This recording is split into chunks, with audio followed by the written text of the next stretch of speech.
This is lecture 28B in the series, The ABCs of Communism. My name's Jason Smith.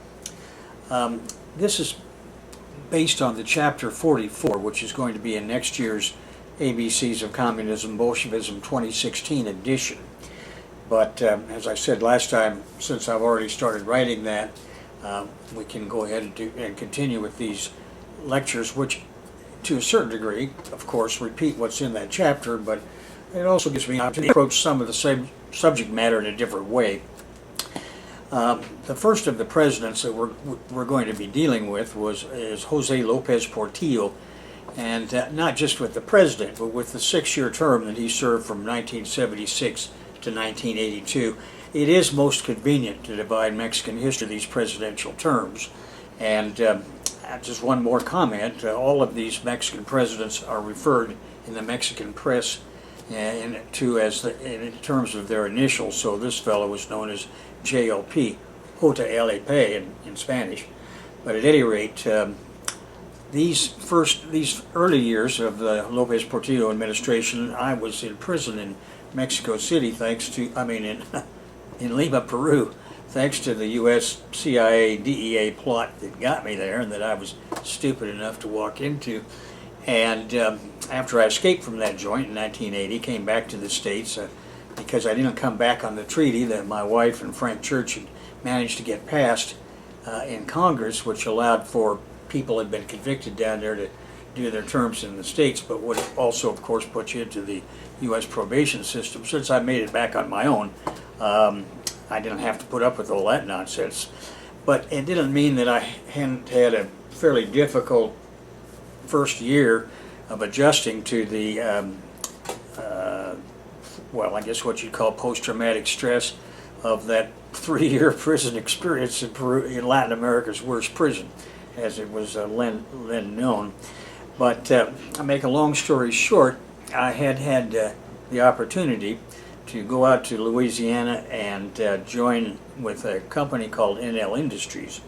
And so by the time we pick up this Lopez Portillo story, I'm going to be working for NL Industries in Louisiana, and then they decided to send me to Mexico. The point to all of this is that things happened in Louisiana and Mexico which prepared me in a way that I had not anticipated even a year earlier to re-enter the Latin American scene. Not the least of which is that when I was in Houma, Louisiana, doing my initial training and schooling out there in the fall of 1981 and in the beginning of 1982, a Mexican engineer named Jose Medrano had been sent up to us for training in pipe recovery, which means how to back off stuck drill pipe when a driller gets stuck in a well. And that was going to turn out to be quite kind of important here pretty quickly. What had happened is that my wife and I had settled into Houma, Louisiana, and we were doing pretty well there, and I had lost interest in the possibility of going back to Mexico, which I had talked to our manager for international relations in Houston when I'd been in school over there, in the NL School for Petroleum Engineers. And we kind of just wanted to stay in Louisiana. We had an interesting situation where our shop out on Bayou Blue Road was divided in half. On the right-hand side, as you would if you were looking south and walking in from that road, were the older men who were the district manager and assistant manager in their 60s. And these guys were stone alcoholics, and I had plenty of experience drinking, so I could go over there. I was halfway between their age and the kids that were on the left side of the street, who were the best petroleum engineering graduates that Nicholas State University ever produced, which was the state university pretty close to us near Thibodaux, Louisiana. And these kids were all into cocaine and marijuana, so I could do that too. So I got along with both sides of that fence pretty well. Anyway, Medrano came in there for his education on this side of the border. He spoke English perfectly, and he had a 5-year engineering degree from the Mexican University in Mexico City, UNAM, and I, of course, already knew about the history of the Mexican oil field from my trip down there 20 years earlier that we discussed in the first lectures on Mexico in this series. And I won't go back over that again, but at any rate, Medrano got a cold reception from these boys who considered themselves to be the New South, although I could never see much difference between the New South and the Old South, although I kept my opinion to myself. So I decided to take Medrano under my wing because he was a nice guy, and I was sympathetic to his situation and the history of the Mexican oil field. And so because of the young fellows over there respected me, and because of my PhD and something they respected, and of course for my more action-oriented background, to do drugs with them. And of course I had the best-looking woman in Houma, Louisiana anyway, in the form of my wife, who the guys couldn't keep their eyes in their head whenever she came out to visit us. So I was pretty popular over there. When I took Medrano under my wing, he quickly was accepted by the rest of them. This becomes important later on. Okay, let's go back to Mexico proper. Lopez Portillo got the finger from Luis Echeverria. That is, he was appointed to succeed Luis Echeverria, and he won that election, obviously, in 1976 fairly easily. But what was different about this particular election was that the Communist Party of Mexico re-entered the presidential race against him. Now, of course, they couldn't win because nobody could ever beat a pre-candidate, but let alone a communist, of course. But the communist candidate was Valentin Campa.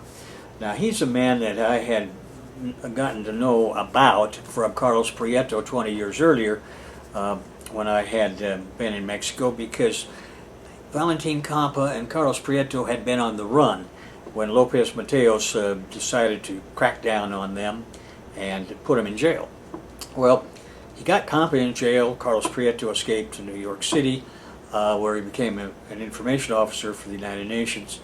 And I met him as soon as he got back to Mexico City in September 1962, just before the October missile crisis, which I've talked to you about in previous lectures. So Valentin Campa re-entered this picture in 1976 as the presidential candidate of the Communist Party of Mexico.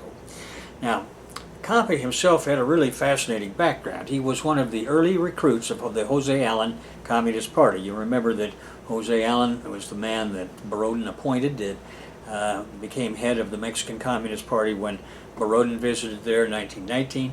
Borodin left immediately, went to Cuba, did the same thing over there, set up a CP there, and then went back to Europe. But so Valentin Campa came into the party in 1927 at the age of 25 years old. Now, he was seen as, he was extremely active, and he became the youngest member of the Mexican Communist Party Central Committee. He worked on the railroad unions primarily, as opposed to the other union work that Jose Allen's guys were doing with the oil field workers union. Well, the important point about that really was that by the time that 1940 came around and the next World War was on the horizon, it was only, well, at any rate, David Siqueiros tried to recruit him to be part of the May 1940 assassination attempt on Trotsky. Now, Campa refused to do that, not because he didn't think Trotsky should be killed, but because he thought Siqueiros would fuck it up, which he did, as we discussed before. So temporarily he got kicked out of the Communist Party, but the whole matter became moot when Beria's next man succeeded a few months later in killing Trotsky. And as you know, that fella did 20 years in the Mexican prison. When he got out in 1960, he went to Havana, and then he went to Moscow. In Moscow, Khrushchev gave him the Order of Lenin and Hero of the Soviet Union medal, and Stalin had awarded him in absentia, and that was the end of that story. But at any rate, so now Valentin Campa quickly came back into the Communist Party after the Trotsky matter was resolved, and now he's their candidate for president in 1976, and he ran a hell of a campaign across the country. Now, the pre-government would not allow him or his party to be officially registered, but So he ran a write-in campaign. In the end, he got over 1 million votes. So it was kind of like the election of Eugene Debs, you may recall. He ran against Woodrow Wilson from his prison cell. He got over 1 million votes.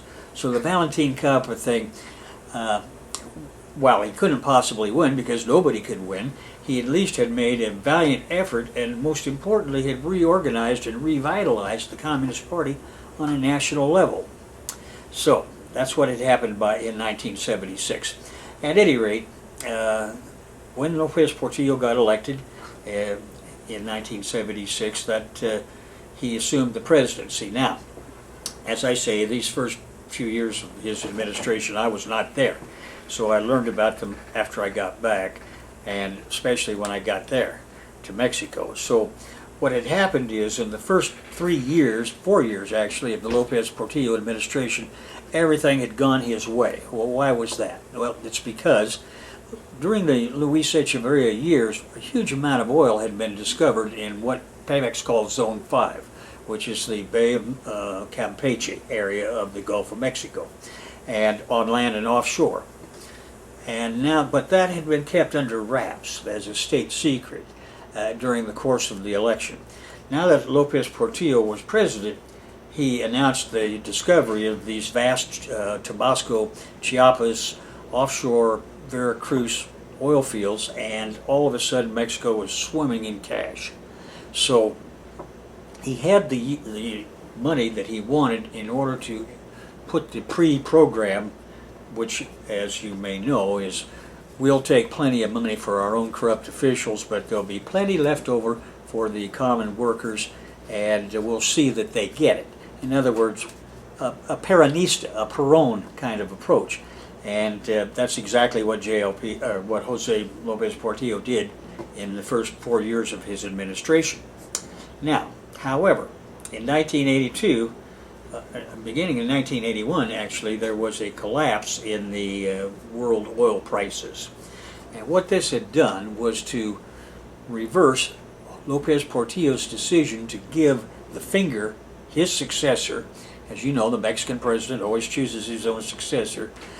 He was going to appoint his oil minister, a guy named Jose Diaz Serrano, or Jorge Diaz Serrano, to the presidency.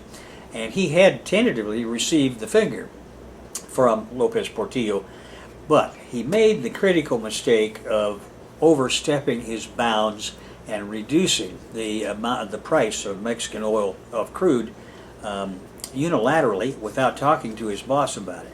Now, the significance of this is that each Mexican president takes a cut of so many dollars per barrel off of every barrel of oil that goes out of Mexico.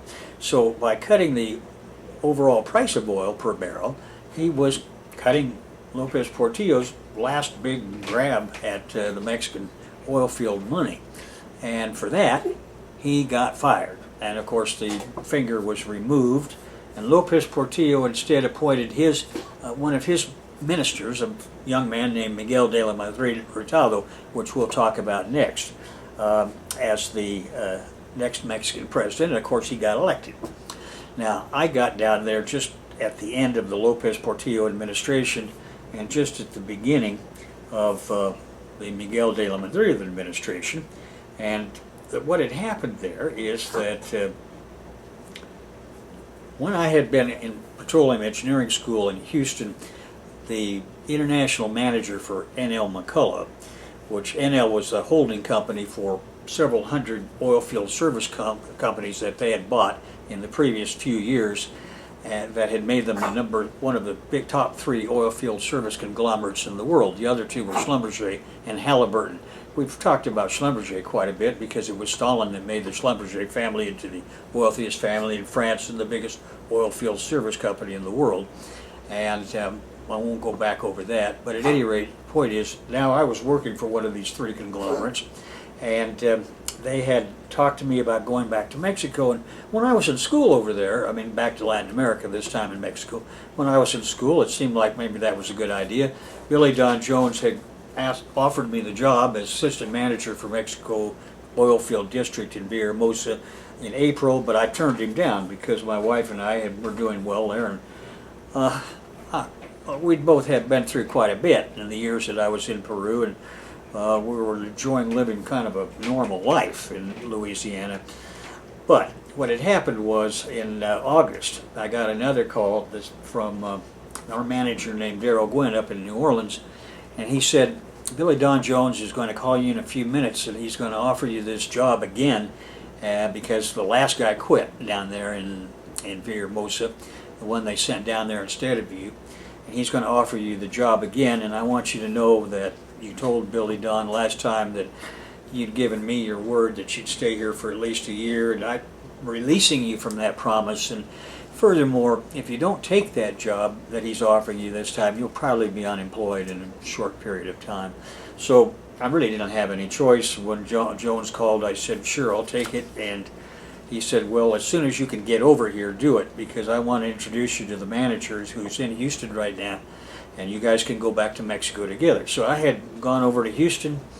Rachel had agreed. She had a job working for the state of Louisiana in a new project they had going there on marine resource conservation.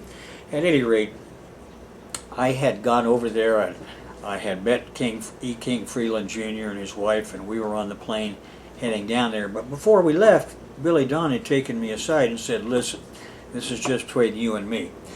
Almost undoubtedly we're going to shut down that district here in a few weeks or months, because we have not been paid in Mexico for a year because of this crisis. And our board in New York doesn't want to put up with that anymore. So when it happens, you're the one that's going to shut it down. But it's a secret for now. And I said, all right. Well, anyway, so I went down there knowing that this might be a short job, and then my major contribution would be to shut it down. All right, so that was at the end of the Lopez Portillo administration. Now, to skip up to what was going to happen next, let me just say that Miguel de la Madrid won the election in '82, and as soon as he took office, a new crisis emerged. Now, we still hadn't been paid, but I'd been thinking about ways in which this might happen, because Lopez Portillo had nationalized, in his last month as president, nationalized all of Mexico's banks, which meant that all these private banks were now public banks. And to me, that opened up an obvious source of a way of getting paid, but I just kept my thinking to myself, wait and see what was going to happen. Well, what happened was this. Billy Don Jones called me not long after Miguel de la Madrid came into office and asked me if I would, or told me that I was going, in 48 hours, he was going to shut this place down. And I decided, I knew if I was going to do anything to reverse that, I had to do it right now. There was only one way to reverse it, and that was to get these Mexican tickets that we'd been accumulating at the rate of about $300,000 a month for over a year, to get those things paid. And I had an idea about how to do that, which went back to this fellow Luis Contreras, which we talked about before. I'll just go over that again for you, because all of this is important background. Luis Contreras was the boss of foreign oil field workers for Zone 5, which of course included our company in El McCullough. And he had been in my office the very first day I got there. And he had told me that he had discovered Montezuma's lost treasure, which I was pretty well sure that was bullshit, because I didn't even think there was such a thing. But he had some photographs with him, and he showed them to me, and he said, you see, these are all things that I've excavated. And what he wanted to do was to get me to authenticate them. Well, I wasn't about to get into that for a whole bunch of reasons, but I couldn't tell him that. So I said, I'll tell you what we better do. I'll send these to Michael Coe up at Yale. He will tell me what he thinks about it. And my opinion doesn't really matter, because I'm an Arctic specialist in archaeology. This guy Contreras already had a copy of my book. I guess he must have got it from King Freeland. At any rate, Foundations of Archaeology, that book I'm talking about. At any rate, he said, oh, okay, well, so I sent him up there, but I was just buying time. And then I got a letter back within a couple weeks from Michael Coe, and he said, this is obviously fake. You could even see the saw marks on some of this stuff, which I hadn't seen. But at any rate, I told my manager, and he said, well, we got don't tell Luis this, whatever you do. And I said, yeah, I understand. Right now we have a pretty good relationship, which we need, but if I tell him his stuff is all shit, then of course that we won't have a good relationship. So we'll buy some time here and figure out what to do. So, well, in the meantime, I had gotten into that fight with that oil field worker, and Luis Contreras had come to my assistance in that matter, which I won't go back over again.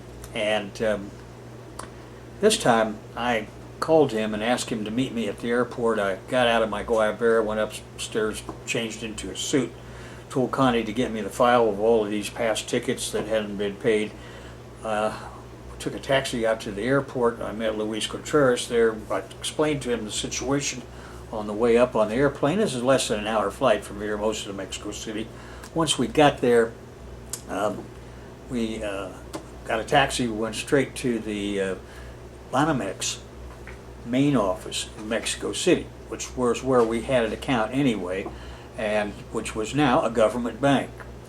When we got there, we were quickly shown into a waiting room, and the manager for the entire bank came to see us, especially when he heard that Luis Contreras was with me, because Contreras is one of the big bosses of the Oilfield Workers Union of the Republic of Mexico, and not the kind of guy that you want to fool around with. These STPRM bosses will kill you just as quick as they'll look at you if you happen to get on the wrong side of them. So he was there, and I told him, listen, the reason I'm here is because now that you're a government bank, I think you could easily see your way through to giving us a loan that would be sufficient to cover all of these tickets. And I handed him the file, and he looked at it and listened to what I had to say, and I said, and then when the government gets ready to pay these tickets, because they've already agreed to pay them, they just don't have the money right now, then you can collect from them on that, and of course add whatever service fee is appropriate, which of course we would agree to. And now sitting over there was Luis Contreras, and he had a silver skull ring where the jaw of the skull moved up and down, and it had red rubies for eyes. And he was playing with that thing, and I'd seen him do this with field workers out at the shop, and they had told me that when he starts playing with that ring, it's because he's telling you the consequences of arguing with him will be severe. I said, okay. So I couldn't help but notice that Luis was fooling around with his ring over there while I was talking. So I said, now, if you agree to all this, fine, and if you don't agree, well, then you need to work that out with him now. That's all it took. The manager said, oh, this will be fine. I'll put whatever it was, million in your account right now, and I assume more of these will be coming, and we'll do the same thing as it goes on, and eventually we'll collect on these tickets from the government. You don't need to worry about it. So that solved that problem. We got on the plane, and we were back down in Villahermosa before it was time to go to dinner. And I had another guy visiting me. Jose Gonzalo Rodriguez Gotcha had gotten into the airport, and Rachel, he was a Colombian drug trafficker, and who I had known from Colombia. He had called me, and Rachel was going to take him around town that day. So, all right, so much for the background on on Lopez Portillo. So, what was this man like himself? Well, Lopez Portillo is kind of an interesting character, I think, because he's the last of the authentic nationalist presidents, which doesn't mean that he wasn't a crook, because he was. But then all of the Mexican presidents since Lázaro Cárdenas have been crooks. And that kind of just goes with the territory. He was born in Mexico City. His father was a rather famous person who was an engineer, historian, a researcher, and a Mexican academic. And his mother was also came from a reasonably well-known family. So Lopez Portillo was a member of Mexico's pre-revolutionary elite as the grandson of Jose Lopez Portillo y Rojas, a lawyer, politician, and man of letters.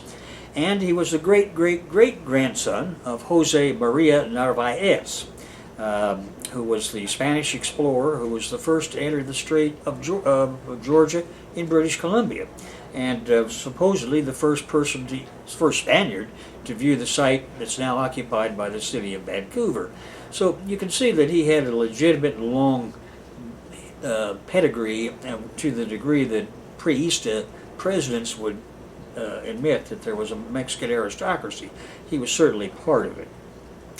Well, he got a law degree from UNAM, that is from the National Autonomous University in Mexico City, and then he joined the Revolutionary Party in 1959, started his career with them, and he had held several positions in the administration of the two preceding presidents, including being finance minister from 1973 to 1975 for Luis Echeverria, who was his close friend from childhood. Now, anybody that is a close friend of Luis Echeverria's has got to be a stone criminal, and to be finance minister on top of it. So you can see that he had all of the qualifications to get the finger from Luis Echeverria, which he had done. And then, of course, I just told you that he got the surprise of running against Valentin Campa. Well, even though they wouldn't give Valentin Campa an official status, they wouldn't let him on television or any of that stuff, he still made a huge appearance, brought out hundreds of thousands of people in 97 campaign stops he made across Mexico during the course of the campaign. So it did two things. In reality, it made the Lopez Portillo election more interesting for people because he had a real opponent for once, and also it did something for his legitimacy in the sense that there was somebody running against him who thought enough of his politics to bother putting up an opposition, and of course it did the Communist Party a great deal of good and brought them back into the political picture in Mexico again, and they had been pretty well suppressed since the Tlatelolco massacre of Luis Echeverria. Well, and by the way, I mentioned to you last time how Echeverria had ordered the murder of these students, including Denis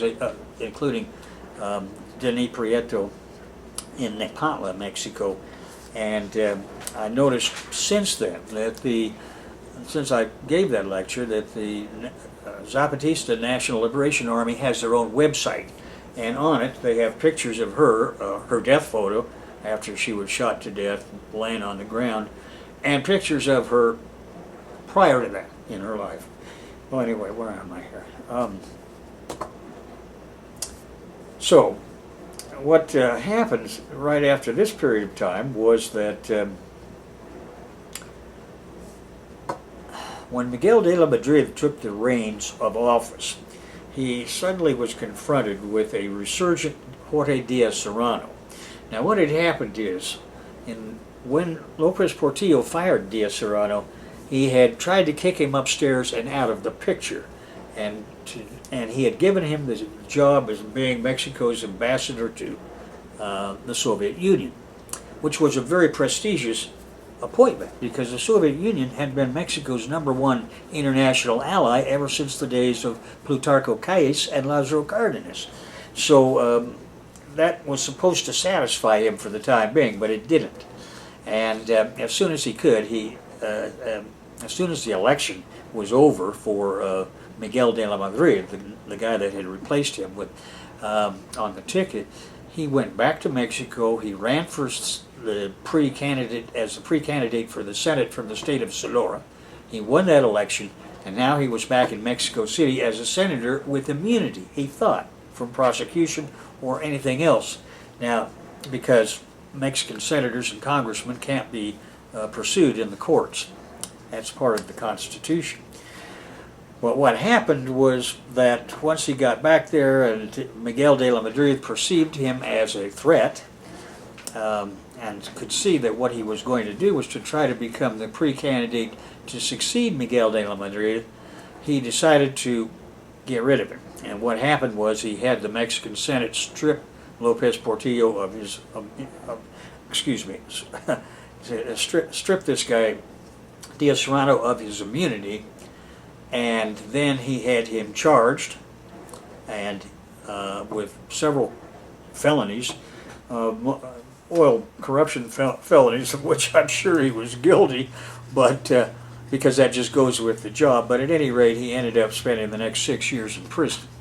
And now, this becomes even more important because Diaz Serrano probably was a threat to Miguel de la Madrid, not just because of himself, but because his business partner was George H.W. Bush. And this was an old relationship, and Miguel de la Madrid probably was contacted by George H.W. Bush to try and get his friend out of prison, and he said no, he's going to stay there for 6 years. So whether that contact ever happened or not, and Bush never admitted that it did, the Wall Street Journal always wanted it to happen, and every year they would publish an article about how poor old Diaz Serrano had been persecuted and thrown into jail for no good reason.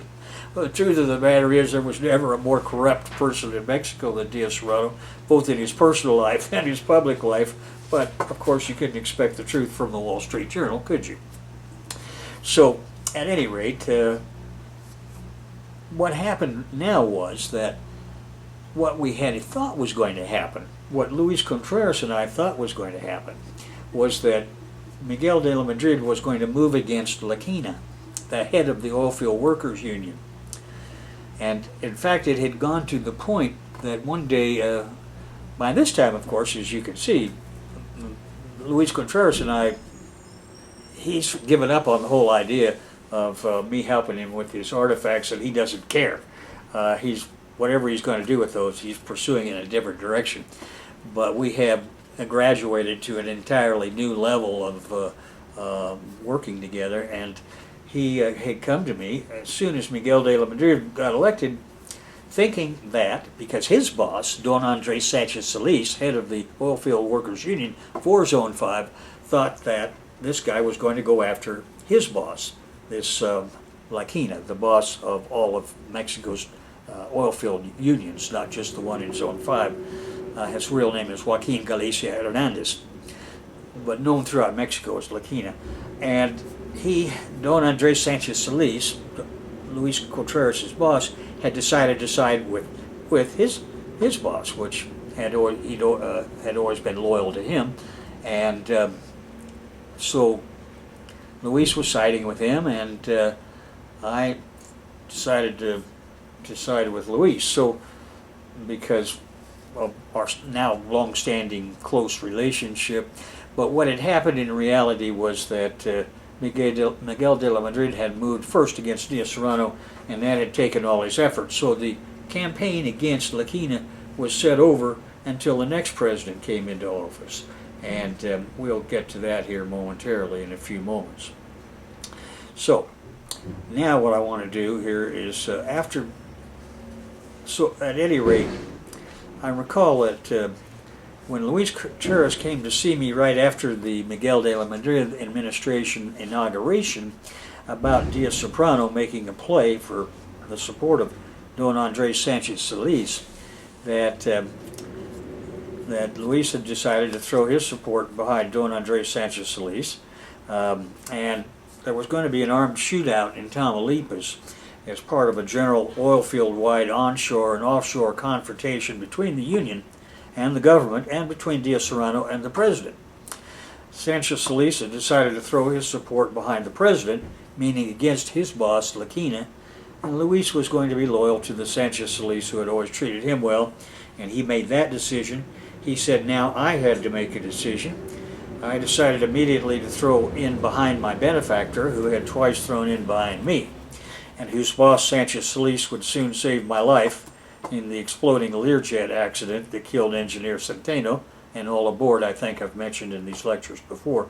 But at any rate, it's in the book. If you're interested, you can read it.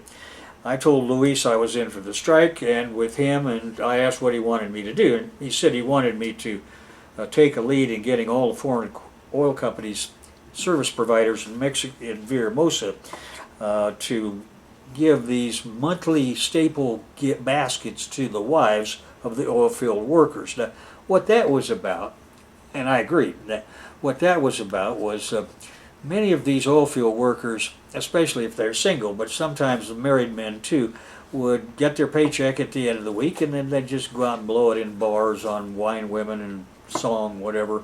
And when that happened, the married ones at least, their wives got really upset, and they would come right over to the union office and bitch about it.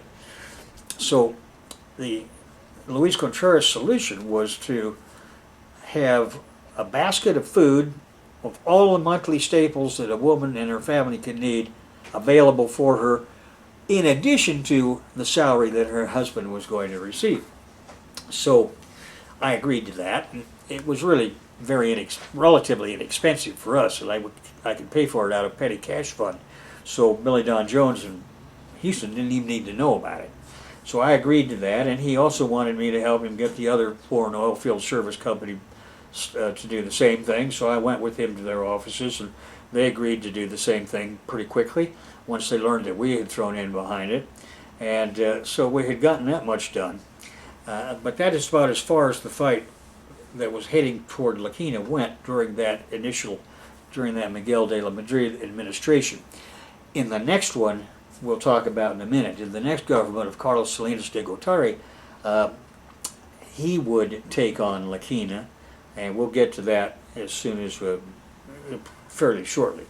But at any rate, it was a pretty tense period there when we didn't know what was going to happen. Luis Contreras had suggested I start carrying a gun.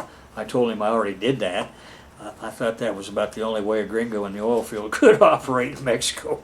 At any rate, and he eventually brought me an automatic weapon of some kind. I don't recall what. That's when we were thinking that we were going to have to go with Don Andres Sanchez Solis up to actually challenge the. But instead, they got it on an oil platform and on an airplane. Went out to helicopters. Went out to the oil platforms, and that was the end of the matter. We didn't have to go any further than that. Well, now going back to how this Diaz Serrano thing came down, it's important because it gives us a very close look at the Mexican oil field. In order to understand what Mexican working people in the Communist Party confronted in these years, you have to take a look at how Mexican fascism evolved from its inherent Peronismo, Juan Perón in other words, to a more or less permanent accommodation with the U.S. IMF neoliberal fascism. Now, one key to this understanding is the life and business history of Jorge Diaz Serrano, as I've just mentioned. Another key is the life and business history of George Herbert Walker Bush. Still one more key is to understand that the havoc wrought inside the Communist Party of Mexico by Nikita Khrushchev and his successors, modern revisionism. Well, let's begin with the former. Jorge Diaz Serrano was born in Nogales, Sonora State, on February 6, 1921. He became an engineer and politician, a member of the Institutional Revolutionary Party, as senator from Sonora State and chief executive officer of Petróleos Mexicanos, Pemex, usually called the oil minister. He eventually died in Mexico City in 2011, but at any rate, this is how he started out in 1921. Now, as a native of Nogales, Sonora, where he completed elementary, middle, and high school, those of you who know Mexico or Southwest U.S. geography at all know that Nogales is the last point in Arizona on your way south into Mexico. So he completed his middle, elementary, high school education there, but then moved to Mexico City. He got a degree as a mechanical engineer in the Electrician School of Mechanical Electrical Engineering at the National Polytechnic Institute. And his friendship with leading persons who would come to occupy high political office in Mexico dates from this period. One of whom was President Jose Lopez Portillo, President Luis Echeverria, and Mexico City Police Chief Arturo Durazo Moreno. That won't mean much to you people right now, I don't suspect, but Arturo Durazo Moreno got to be famous as one of the most corrupt cops in the history of Mexico. But at any rate, after university graduation, he was hired by the American company Fairbanks Morse, and they sent him to Chicago for 2 years as an intern. When he returned to Mexico, he was the Fairbanks Morse representative for Mexico. Okay, let's take a look at the Bush and Walker family origins, because this is really important, kind of interesting, and complicated. Now, the rise of the Bushes the indispensable role of the Walkers, and the path to power laid by Prescott Bush. That's what we're going to be looking at here. Now, in some ways, it's a story similar to the Fitzgeralds and the Kennedys. Both stories are sweeping dramas of love, money, politics, and privilege. Both stories purposefully obscured by the Walker and Bush families and their flunky historians, as is the official story of the Kennedys, an obscuration of what really happened. The English-bred Bushes and the Scottish origin Walkers both arrived in New England before the American Revolution. So in other words, the Bushes come from England, the Walkers came from Scotland. They came to New England before 1776. Now the Walker gang began with a slaver Walker who brought black slaves from Africa to the southern states of the USA. He was one of the subclass of British petty bourgeoisie with just enough money gathered in one underhanded way or another to buy a ship. Others of this ilk went into piracy and privateering out of Nassau, Bahamas. But this Walker saw the opportunity of picking up black slaves on the West African coast and transporting them to the USA. This original Walker had a son who saw the opportunity in shipping cotton on his father's ships to the textile factories of England, and therefore he invested heavily in temporarily cheap land unsuited for food crops in the southern states, and there he could and did sweat the slave labor that his father had brought over to the nth degree. He built a huge financial empire and prospered by growing cotton with slave labor in the decades prior to the Civil War in a Candyland kind of operation. And if you haven't seen the movie Django Unchained, you certainly want to see that to see what Candyland was like. Well, that's exactly what Walker set up. This Walker established a link to the North when he built a banking branch in the slave state of Missouri. Now, you know, during the Civil War, Missouri was one of those border states that Lincoln always had to take into consideration in terms of how he was going to deal with them. He didn't free the slaves in the border states as long as until he absolutely had to, and so that was because it's a concession to Missouri being a border state. Here, however, Walker could get direct ties to the northern financial cities, and the Walker family flourished in finance. When he saw that the South was going to lose the Civil War, he was in an excellent position to shift his ill-gotten gains into the northern banks, which he therefore did. Now, all this time the Bushes made their fortune in steel plants and railroads of Ohio, collaborating as they did with E.H. Harriman and Andrew Carnegie. E.H. Harriman, Andrew Carnegie, and John D. Rockefeller controlled the railroads, the steel, and oil, three major sinews of the U.S. Industrial Revolution. E.H. Harriman, you may recall, was referred to by the young clerk of Woodcock on the train that Butch Cassidy and Sundance Kid robbed. And he would say, "Mr. E.H. Harriman of the Union Pacific Railroad has entrusted me to protect this." He wouldn't open the door, and finally Butch had to blow it open. If you haven't seen the movie or if you've forgotten it, you might want to take a look at it again. Well, anyway, that's who E.H. Harriman was, king of the U.S. railroads, and the railroad equivalent of Rockefeller in oil and Carnegie in steel. Well, the Bush's family made their money with Harriman and Carnegie in the steel plants and railroads in Ohio. So they, at the same time the slavocrat Walker family was making their money, the Bushes were doing it with the big difference between slave stage and the capitalist stage is the difference between chattel slavery and wage slavery. So Walkers were making theirs with chattel slaves, the Bushes were making theirs with wage slaves, but at any rate, both of these families were certifiable Brahmins, so to speak, and they returned to New England frequently for long summer vacations, and they formed their bond in the seaside resort of Kennebunkport, Maine. Later, these families lived side by side for decades in the wealthy New York City suburb of Greenwich, Connecticut. Like so many dynasties, these were built with fortunes won and nearly lost in a variety of speculative endeavors that were then applied to the pursuit of political power. In this tale, there is no Joe Kennedy urging his brood to politics, but the cast of characters is compelling, beginning with the Bush patriarch Samuel Prescott Bush. Prescott Bush's first wife died in a Rhode Island accident. The Walker patriarch, George Herbert Walker, afterwards cared for his Bush in-laws as much as he afterwards cared for his own children.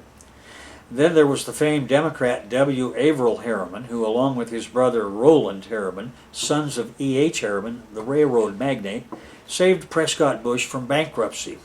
Finally, we have Dorothy Walker, a debutante dynamo, who married Prescott Bush and forever linked these two families.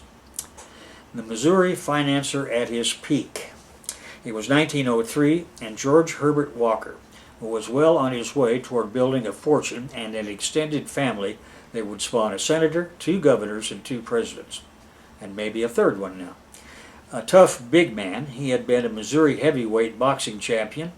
Walker liked Scotch whiskey and racehorses and lived in the grand robber baron style. He was the genius behind the successful investment firm he founded and ran mostly by himself, G.H. Walker and Company of St. Louis. Walker not only maintained the Walker Point estate in Kennebunkport, but also a New York mansion on Long Island, a stunning residence in South Carolina, a stunning residence at One Sutton Place in Manhattan, that a 10,000-acre hunting preserve called Duncannon in South Carolina. The Great Gatsby, if that movie ever, if you've read the book or seen the movie, this is the kind of thing that that book was based on, the way Walker conducted himself. But at any rate, what we have here is Walker was attended at all times by 15 servants. He kept a yacht and maintained a private railroad train. He believed in playing golf, hunting, drinking, horse racing, gambling, and kept a second yacht named Tomboy. Eventually he gained a son-in-law named Prescott Bush, who had married his daughter Dorothy, a lady as aggressive as the old man might have desired in a son. Well, now, Diaz Serrano joins the Bush gang, and that's the whole point to this. Diaz Serrano got his big break in 1953 when he met George Herbert Walker Bush. Bush had just formed Zapata Oil in Midland, Texas. The introduction to Bush came for Diaz Serrano from the oilfield service conglomerate Dresser Industries, which was owned by Averill and Roland Harriman, these being the 2 sons I've mentioned before of E. H. Harriman. Now, Bush had to be looking for a Mexican partner. So what they did was, that's why they introduced him to this guy. I mean, they were just going around introducing Diaz Serrano to anybody. They knew of him, and they told Bush, well, I think we've got the guy for you. At any rate, Bush had gotten the name for Zapata Oil Company from the movie starring Marlon Brando that was then playing in Texas theaters, called Viva Zapata. This did not indicate any sympathy of any kind for the Mexican revolutionary, of course, but it was only Bush's idea that it would be good PR. People would recognize the name. Now, many of you remember that Butch Cassidy movie, and I'm not going to go back over this again, except to remind you that the Harriman brothers came from railroads, Rockefeller Oil, Carnegie Steel. If you want to see more about this gang, you can watch John Connolly's movie on YouTube, which is 3.5 hours long, called JFK to 9/11. Everything is a Rich Man's Trick. Pretty good documentary movie. The name Zapata for this Bush operation evolved through several stages as the company evolved in its primary focus, a focus that quickly switched from Texas to Mexico. Now, it's obvious to me that from the very beginning, Bush was looking at Mexico. Well, why would he be looking at Mexico? Well, first of all, Mexico, of course, was the #1 oil province for the United States from the very beginning. And he was aware of that, and because he was aware of that, he also knew that Mexico offshore was going to be important. He needed a Mexican who knew the oil business and who could duke him into Mexican government contracts. So that's why he had gone to the Harrimans and they had introduced him to Diaz Serrano. Now, first, Zapata Oil eventually became the Zapata Corporation and then the Harbinger Group, Inc., which it is today, HRG Group. The original founders of Zapata Oil were George Herbert Walker Bush, vice president for the company, the landman for the group, John Overby, Hugh Liedtke, who was the company president, and Bill Liedtke as another board member, and Thomas J. Devine, who was not just a wildcatter like the rest, but a former CIA agent that went covert. The original money investors were 1. Prescott Bush, 2. the Liedtke brothers and their investor group, 3. George Herbert Walker, and 4. a circle of Bush family friends. In 1954, 2 subsidiaries of Zapata Oil, called Zapata Petroleum and Zapata Offshore, were formed, and into the latter stepped Jorge Diaz Serrano. Thereafter, Diaz Serrano became George H.W. Bush's lifetime business partner and friend, quote unquote. Startup cash came when Eugene Meyer and Philip Graham and an amorphous group of unnamed investors put it together. In 1954, the same year, the U.S. Department of Interior put up for auction mineral rights in the Gulf of Mexico, the Caribbean, and on the Central American coast, where it had property, U.S. government property. Those mineral rights, by the way, are put up for auction for whoever comes along and offers to buy them, and you can usually get it for dirt cheap, like $1 an acre. In the last Alaska land auction that I'm aware of, a company run by a con man set up Alaska land leasing, and they bought that Alaska land for $1 an acre, and before he was done, a few months later, he made $200 million. But at any rate, in 1956, Diaz Serrano became one of a select group of oil field privateers, and he was investing in his own businesses. All of these were Mexican government assured sources of income as Pemex contractors. He was George H.W. Bush's ticket into assured payment via the Mexican government and assured contracting via Diaz Serrano's corrupt connections to the Mexican government and its paymasters. The Bush gang proving once again that there is no business like corrupt government business, something that Prescott Bush had learned from George Herbert Walker and John D. Rockefeller when he was working for them as senator from Connecticut. In this period, Diaz Serrano formed at least 5 different companies.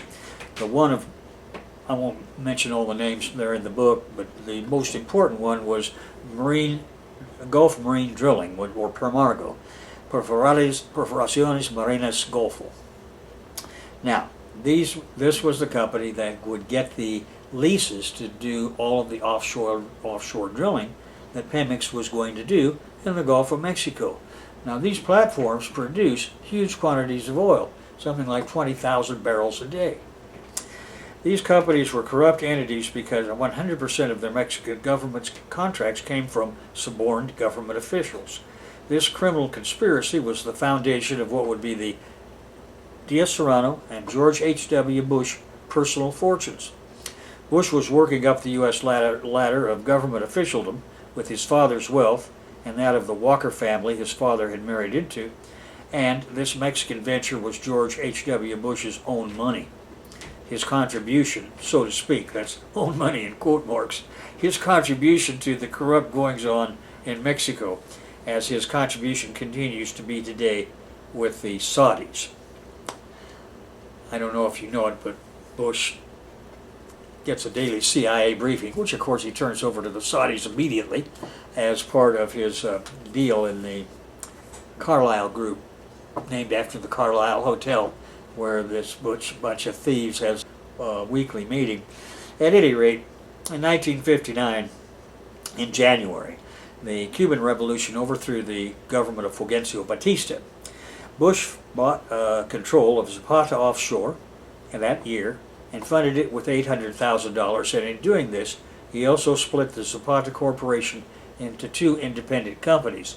The Liedtkes were bought out in this way, and they took control of Zapata Petroleum as their compensation for the value they held in the original Zapata oil. With that, in 1963, after merging with South Penn Oil, they became Pennzoil. That's the origin of Pennzoil.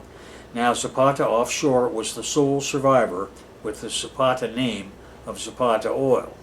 In 1959, same year, Bush moved his offices and his family from Midland, Texas to Houston. Houston would give George H.W. Bush access to the Caribbean through the Houston Ship Channel. I see our light is starting to blink up here, so I'm going to run this down for a moment. Just say he did this because of a new business strategy he had developed with Jorge Diaz Serrano, who had corrupt contracts with the Mexican government in his hip pocket.